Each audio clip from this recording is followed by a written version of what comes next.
Hello friends, मेरा नाम बलवीर सिंह है।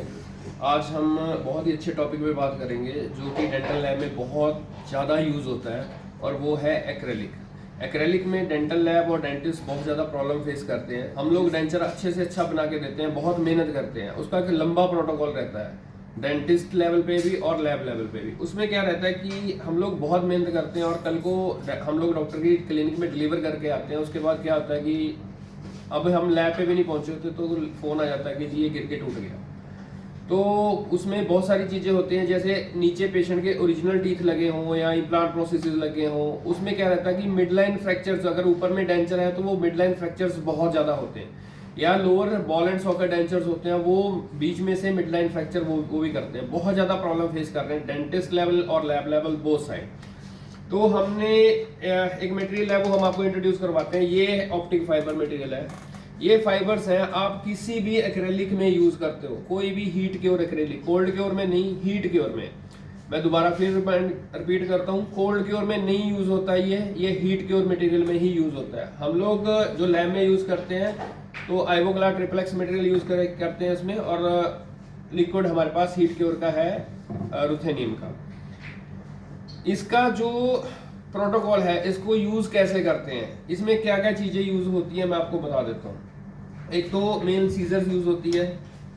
जो भी आप ग्लास, ये जो बॉल है वो ग्लास का यूज करेंगे, उसमें प्लास्टिक का ग्लास नहीं यूज करेंगे। और जो आपके लैब में ये नॉर्मल नाइफ्स होते हैं, ठीक है। उसके बाद क्या है कि ये हमने ऑलरेडी पहले डिवैक्सिंग करके रखी हुई है, क्योंकि इसमें बहुत लंबा प्रोटोकॉल चला जाता है। तो हमने ये ऑलरेडी ये सारा सिस्टम पहले बना के रखा हुआ है। आप जितना भी मटेरियल यूज करते हो अपर लोअर डेंचर के लिए, उसमें हमने उतना मटेरियल डाल लेना है। जैसे सपोज हमने मैं 2.5 से 3 कैप यूज करता हूं ऐसे अपर लोअर सीडी के लिए।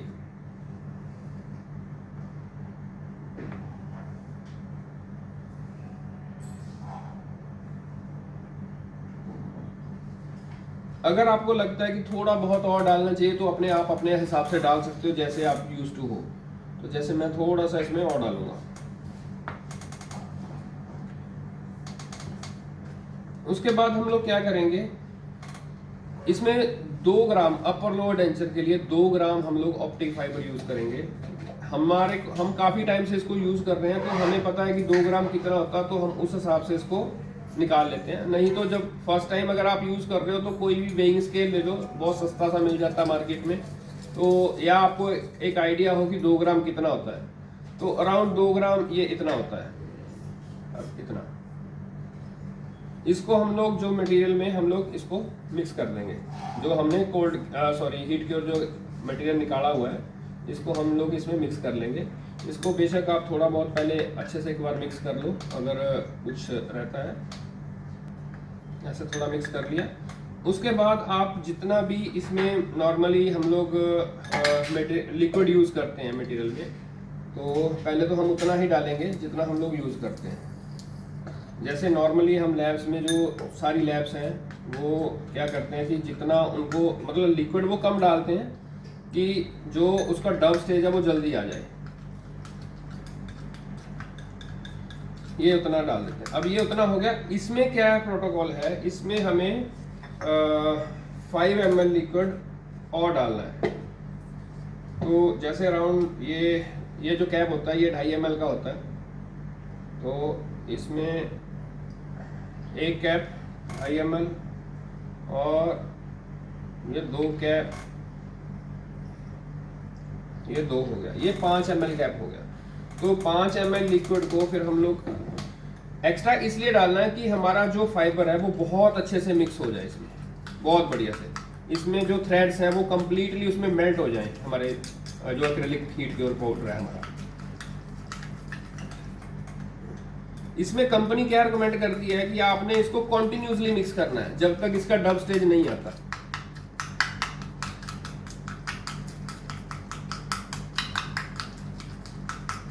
अगर आप इसको कॉन्टिन्यूसली मिक्स नहीं करेंगे तो जो फाइबर्स हैं वो अलग हो जाएंगे, और जो हमारा मटेरियल है, जो रेजिन है हमारा, वो अलग हो जाएगा। इसमें कुछ भी कंपलसरी नहीं है कि आपने, मतलब अगर हम लोग आइवोक्लार यूज कर रहे हैं तो आपने आइवोक्लार ही यूज करना। अगर आप पेमेंट डॉक्टर से अच्छी ले रहे हो, अकॉर्डिंग टू डॉक्टर जैसे आपको पे कर रहा है, आपने उस हिसाब से इसको मटेरियल को यूज कर लेना। सस्ते से सस्ता भी लोग यूज करते हैं, महंगे से महंगा भी यूज करते हैं, वो डिपेंड करता है लैब्स पे, लैब्स क्या यूज करती है। क्योंकि जितना मटेरियल आप अच्छा डालोगे, कंपनी का डालोगे, उतना पैसा आप पेमेंट मार्केट से ले सकते हो।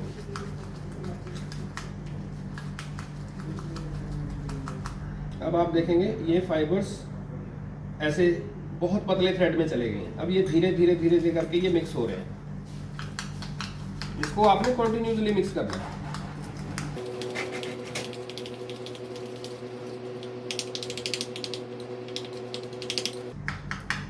मैं एक चीज और बता देता हूँ आपको, जो ऑप्टिक फाइबर डेंचर्स होते हैं, आप इनको रीबेस कर सकते हो, रीलाइन कर सकते हो। उसके बाद कोई एडिशन करना है, कुछ दांत टूट गया है या निकल गया है, क्योंकि इसमें से दांत टूटता है, निकलता कभी नहीं है, क्योंकि इसकी इतनी स्ट्रॉन्ग कर देता है उसको, मतलब निकलने नहीं देता दांत को, जैसे नॉर्मल डेंचर्स में से दांत निकल जाते हैं। इसको आप कुछ भी कर सकते हो, इसका कोई अलग से वो नहीं है कि आप इसको मतलब रीलाइन नहीं कर सकते या रीबेस नहीं कर सकते, आप कुछ भी कर सकते हो इसमें, मगर आपको प्रोटोकॉल के हिसाब से चलना होगा।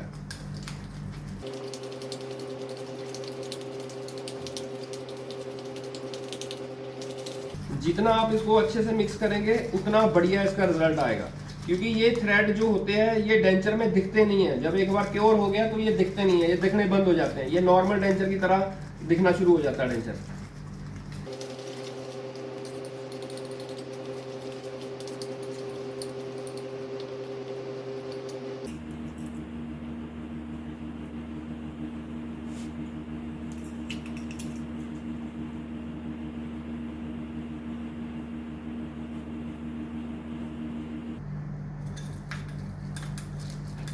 अब ये धीरे धीरे डब स्टेज में जाना शुरू हो गया है। अब आप थोड़ी देर के लिए यहाँ पे एक आधे मिनट के लिए रुक सकते हैं। अब ये ऑलमोस्ट हमारा जो डब स्टेज है ना वो आ गया है। तो अभी हम इसको पैक करेंगे। तो नॉर्मल सबके यहाँ वैसलीन होती है, वैसलीन आप जरूर हाथ को लगा लो, चाहे आप नॉर्मल एक्रेलिक भी आप यूज़ करते हो उसके लिए भी हमेशा लगाना चाहिए। और ये अब ये चीज़ हमारा डब स्टेज में आ गया। अब इसको एक तो ऐसे फोल्ड नहीं करना जैसे हम लोग नॉर्मल एक्रेलिक को फोल्ड करते हैं, वो बिल्कुल भी नहीं करना। अगर इसमें एयर चला गया तो आपको दिक्कत आ जाएगी, वो उसमें सारे के सारे बबल हो जाएंगे, वो बाहर नहीं जाएंगे। इसमें क्या रहता है कि आपको पता है कि हमारा जो लोअर का डेंचर है उसमें कितना डलना है और अपर के डेंचर में कितना डलेगा मटेरियल, तो उस हिसाब से आपने इसको सीजर के उससे काट लेना है।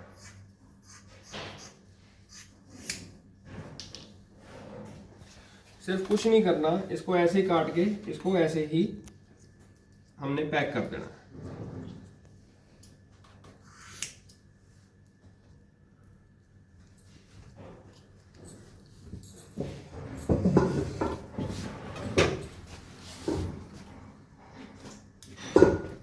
ये एज इट इज ही हमने कर देना, इसको हमने बिल्कुल भी फोल्ड नहीं करना। अगर आप इसको फोल्ड करोगे तो फिर आपको दिक्कत आ जाएगी बहुत ज़्यादा।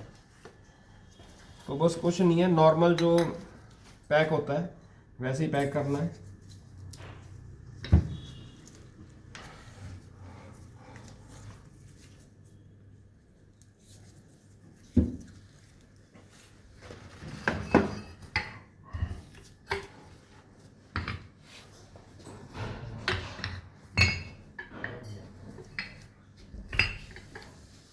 नॉर्मल सारा प्रोटोकॉल सेम है, इसमें कुछ भी अलग नहीं है जो दूसरे डेंचर्स में है, मगर इसमें खाली अलग क्या है हमारा फाइबर्स, कि फाइबर्स कैसे यूज करने हैं, क्या करने हैं। अब जितना आप हैंड टाइट रखते हो, जो भी करना वो अप टू यू, जैसे आप लैब में करते हो। हम थोड़ा बहुत इसको टाइट करके हल्का फुल्का इसको जो हथौड़ी के हिसाब से इसको हम लोग कर लेते हैं। अब हम इसको ऐसे ही 15 मिनट के लिए छोड़ेंगे। 15 मिनट के लिए सीधा हम लोग इसको बॉइलिंग में डाल देंगे। इसका जो बॉइलिंग टाइम है 45 मिनट्स है, स्टार्ट टू फिनिश 45 मिनट्स। उसके तुरंत बाद हम इसको निकाल के बाहर रख देंगे, और जब तक ये बेंच कूलिंग होएगा, आधा घंटा, 1 घंटा, 2 घंटे, जब ये ठंडा हो जाएगा उसके बाद हम इसको खोल लेंगे। उसके बाद फिर हम आपको डेंचर दिखाएंगे कि डेंचर कैसा निकला है।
तो अभी ये पॉलिशिंग के बाद ये ऐसा आ गया। पहले फिनिशिंग सारा किया, पॉलिशिंग हो गया ये सारा। अब सपोज पेशेंट बोलता है कि जी मैं बैठ के दौरा था या कुछ भी हो गया ना, तो हम लोग ये गिरा।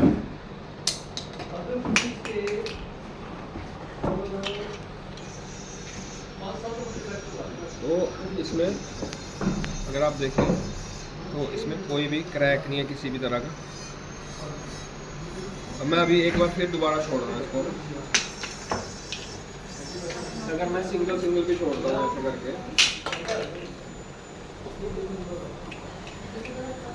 तो ये स्टिल वैसे का वैसा। मगर पेशेंट ऐसे नहीं फेंकेगा। हमारा इसमें प्रॉब्लम क्या सॉर्ट आउट हो रहा है कि ये गिर के टूटने लगा, इसकी स्ट्रेंथ बढ़ गई है जो एक्रेलिक है।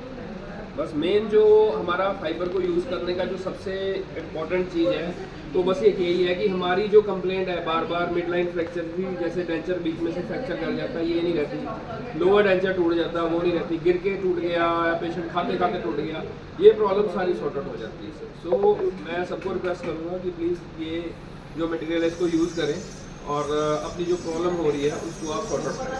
Thank you so much.